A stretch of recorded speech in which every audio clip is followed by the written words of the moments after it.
What's up guys, it's Marissa from Krietz Customs coming at you with another Krietz Customs build overview. We just got done this 2020 F-150 and if you're looking to build yours with this blacked out package, this is the perfect thing for you guys. So this is going to be that 6-inch rough country kit. We did upgrade to the lifted struts for this vehicle. Some other options are just strut spacers, or you can upgrade them more than what the lifted struts is to their Vertex coilovers. So multiple different options for your builds.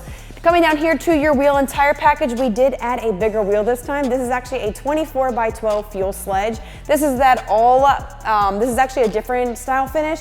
This is actually a gloss black lip with a matte black face. So if you guys kind of get a closer look to these wheels, that flat face finish is going to be a flat black, and then you have the gloss black lip all the way around with your rivets on the outside. Definitely a different look for this vehicle, but definitely a flashy look if you want that.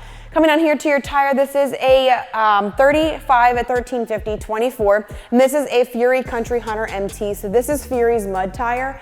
This is going to be a nice aggressive look for this F-150. Now, if you guys like this look and you're ready to run 2412s on yours, you guys can click the link in the description below for more details.